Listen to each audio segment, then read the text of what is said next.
पिंडोर नाम के गांव में मल्लेश नाम का नौकर रहता था।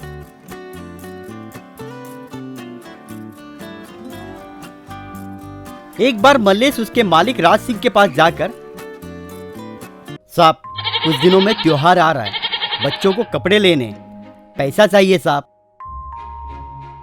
देखेंगे बाद में, पहले जाके इस बकरे को साफ करके आ, कल त्योहार में इसका ही मटन बना के खाना है, कहा। मल्लेश बकरे को देख के, वाह बकरा तो बहुत अच्छा है साहब, मैं इसे साफ करता हूँ, रुकिए, कहकर एक कंघी निकालकर बकरे के बालों को साफ किया। कुछ देर बाद मल्लेश, साहब बकरे को साफ किया और मेरा पैसा, पूछा। ओए गौचू, ठीक से साबुन लगा के धोने को साफ करना कहते हैं, ऐसे बालों पे कंघी घुमाने को साफ करना नहीं बोलते हैं। साहब बकरे को और ज्यादा साफ करने से वो पतला हो जाएगा और फिर इसके कालेपन घटने का भी आशंका है, कहा। बकवास बंद कर, जो बोला वो कर, वैसे ही बकरी को खेत में ले जाके आहार दिला, कहा।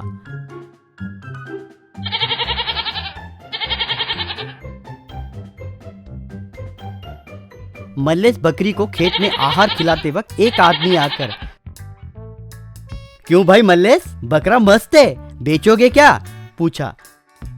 बेचूंगा साहब, पर 3000 रुपए लगेंगे, कहा। वो आदमी ठीक है कहकर 3000 रुपए देकर बकरी को ले गया। बकरी तो बेच दिया, पर अब मालिक से क्या बोलूंगा, सोचा और मार्केट जाके 2 बकरा खरीदा।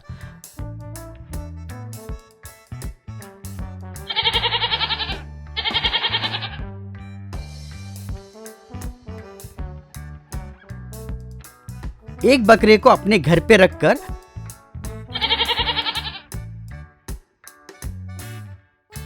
दूसरे को मालिक के घर पर ले गया। बकरा देखकर मालिक, मल्लेश बकरा क्यों पतला हो गया, ये तो मेरा बकरा जैसा नहीं लग रहा है, कहा।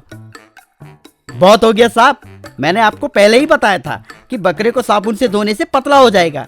देखिए अब इसे सर्दी भी हुई है, कुछ देर पहले इसे विक्स भी लगाया, थोड़ा कमजोर भी लग रहा है, इसे मटन सूप नहीं तो मटन फ्राई खिलाइए, कहकर वहां से निकल गया।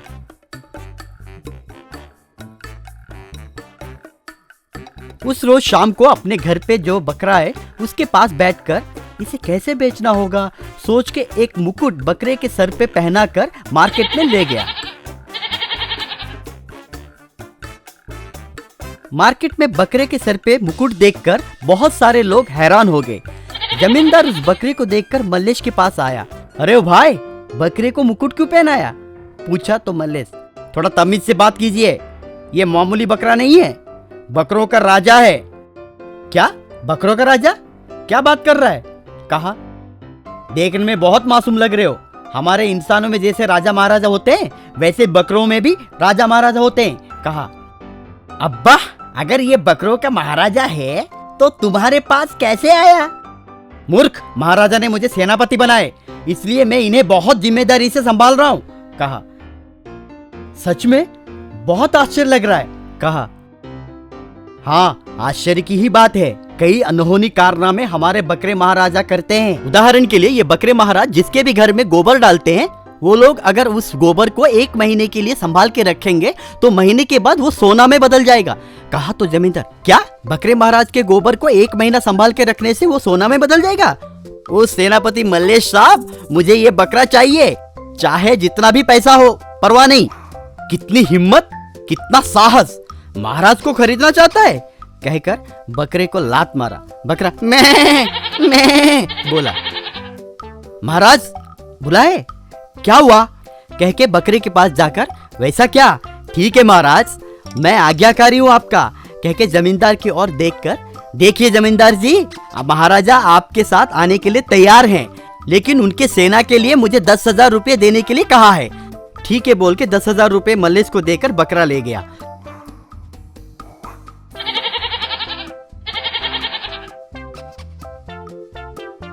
अगले दिन सुबह जमींदार देखते वक्त बकरे ने गोबर डाला तो जमींदार, अरे गोबर डाला, गोबर डाला।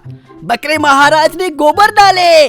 कहकर वो बकरे के पास जाकर, बकरे महाराज गोबर डालने के लिए बहुत धन्यवाद, लेकिन थोड़ा ही गोबर डाले, अगली बार ज्यादा डालना होगा। कहकर वो उस गोबर को ले जाकर अलमारी में सुरक्षित रखा।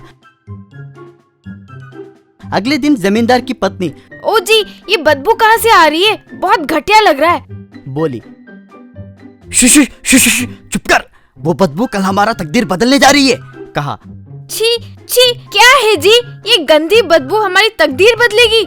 इस बदबू से मरने जैसी हालत हो गई है। बोली, थोड़ा सब्र कर, बस 1 महीने के लिए बर्दाश्त कर, तुम्हें गोबर जितना सोना दूंगा।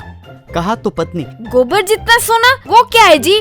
और थोड़ी देर यहाँ पर रुकी तो बेहोश हो जाऊंगी। कहकर वहाँ से चली गई। उस रात एक चोर जमींदार के घर पे चोरी करने आया।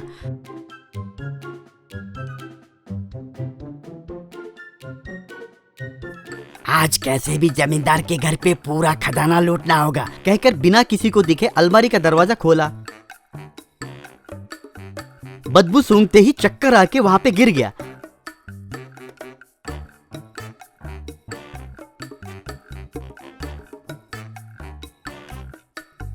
अगले दिन जमींदार उस चोर को देखकर, बाप रे, गोबर के बारे में लगता है गांव में सभी को मालूम पड़ गया है, इसे कैसे भी संभालना होगा।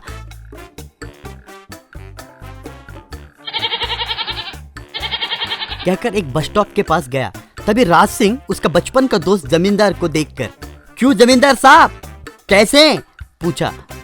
अरे राज सिंह, तू, बहुत दिन हो गए तुझे देखकर। मैं ठीक हूँ, और तू बता कैसा है? कहा, मैं फर्स्ट क्लास हूँ। वैसे बदबू कहाँ से आ रही है? बर्दाश्त करना मुश्किल हो रहा है। ये मामूली बदबू नहीं है, सोना में बदलने वाली बदबू है। कहा तो राज सिंह, क्या गोबर सोना में बदलेगा? क्या आप पगला गए? कहा तो जमींदार, नहीं रे बाबा, यकीन नहीं आ रहा है तो ये देख, ये बकरे महाराज के गोबर को महीना भर संभाल के रखने से वो सोना में पलट जाएगा। राज सिंह उस बकरे को देखकर, ऐसा बकरा मेरे पास भी एक है। इस बकरे को मल्लेश ने आपको बेचा है ना? पूछा। हाँ, उसका नाम मल्लेश है शायद। कहा तो राज सिंह, वो 1 नंबर का 420 है, जा जाके उसके हाथों में धोखा खाए। अभी तो उस गोबर को फेंक दो, बर्दाश्त नहीं कर पा रहे। कहा तो जमींदार उसकी बातें सुन के आश्चर्य होके तुरंत उस गोबर को फेंक दिया। सोना और पैसों की लालच में आके कितना बड़ा धोखा खाया।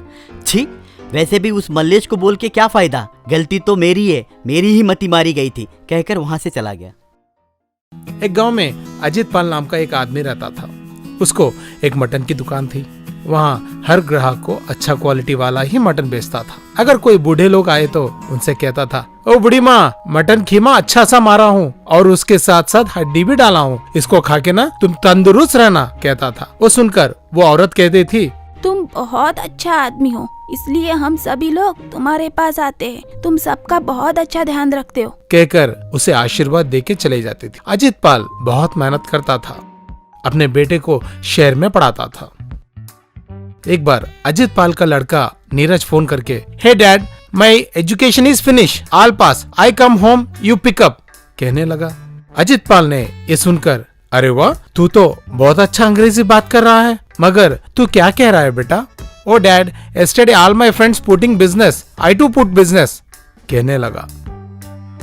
ज्यादा बकबक मत कर, मुझे समझ आए जैसा बता।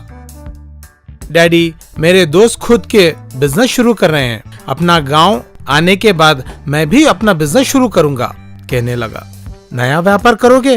तुझे पता है मेरे पास तो इतने पैसे नहीं है, मेरे पास तो सिर्फ आटा और मटन की दुकान के सिवा कुछ भी नहीं है। ठीक है डैड, मैं घर आकर सब कुछ बताता हूँ, कहकर फोन लगा दिया। और घर पहुंचने के बाद नीरज ने अपने पापा से, डैड, मेरे दोस्तों ने मिनी ऑटोस, मिनी कैंटीन्स के छोटे छोटे बिजनेस शुरू कर दिए हैं, वो बहुत अच्छा सक्सेस भी हो गए, मैं भी बिजनेस शुरू करूंगा। ठीक है, ऐसे बकवास बातें करना बंद कर और कोई नौकरी पे चढ़ जा। पापा, तुम क्यों मुझे डिस्करेज कर रहे हो? मेरे सारे दोस्त मिनी फूड ट्रक बिजनेस लगाकर कितना पैसा कमा रहे हैं, पता है तुम्हें? देखो बेटा, शहर की जीवन शैली अलग होती है और गांव की जीवन शैली अलग होती है, समझने की कोशिश करो, उसके बाद तुम्हारी मर्जी। अपने पापा की बात कहना ना मान के आखिर में ऑटो में मटन डालकर बेचना शुरू कर दिया और दूसरे दिन नीरज ने ऑटो लेकर निकला। आ जाओ आ जाओ आ जाओ, सभी लोग आ जाओ, मटन शॉप ऑटो आपके घर के सामने आ गया है, डायल करो 112 बल्क ऑर्डर्स के लिए।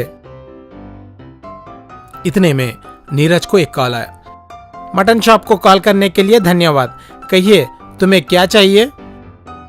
मुझे मटन चाहिए। सुपर सर, हमारे पास स्वच्छ, शुद्ध और ऑर्गेनिक मटन मिलेगा। ठीक है, बकवास बातें बंद कर, पहले मेरा ऑर्डर ले ले, मैं चंपकपेट में रहता हूँ। हाँ सर, लोकेशन लगा दीजिए, अगर दूर भी होगा ना कोई बात नहीं, हम लोग पहुँच जाएंगे। अरे ये कैसा आदमी है, पूरी बात सुने बिना ही फोन लगा दिया, कहकर कस्टमर भी फोन लगा दिया। तब नीरज अपने दोस्त से कहने लगा 250 किलो का मटन का ऑर्डर आ गया है, शायद उनके घर पे शादी होगा, जल्दी चल कहकर दोनों निकल पड़े। कस्टमर के घर पर पहुंचते ही, सर हम लोग रेडी, आप लोगों को 250 किलो का मटन कब चाहिए बताएंगे तो हम लोग रेडी कर दे देंगे। अरे बेवकूफ, कोई 250 किलो का मटन ऑर्डर करेगा? ऊपर से यहाँ शादी का सीजन भी नहीं है, और तो और लॉकडाउन का पीरियड चल रहा है। मैं सिर्फ 250 ग्राम का मटन पूछा।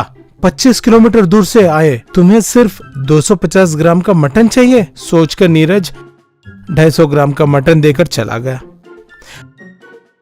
तब नीरज को एक फोन कॉल आया। कहिए सर, क्या तुम हमारे घर पर आकर मटन मार सकते हो? हाँ सर, हम फ्रेश मटन मार के देंगे, मगर ग्राम के हिसाब से नहीं मारते सर। ठीक है, पहले तो घर पे आ जाइए। नीरज एड्रेस ढूंढते हुए निकल पड़ा। रास्ते में कुत्ते नीरज के ऑटो के पीछे दौड़ने लगे। नीरज सोचा यहाँ पर तो बहुत सारे कुत्ते हैं, सोचते हुए कस्टमर के घर पर पहुंच गया।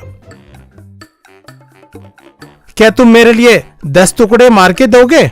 क्या है सर, मैं इतना दूर मेहनत करके पहुंचा तो आप 10 टुकड़े मारने के लिए पूछ रहे हो? मैं आपको पहले ही बताया था, मैं ग्राम के हिसाब से नहीं मारूंगा। मैं आपको ग्राम के हिसाब से कब पूछा? मैंने तो सिर्फ टुकड़ों में मारने के लिए पूछ रहा था।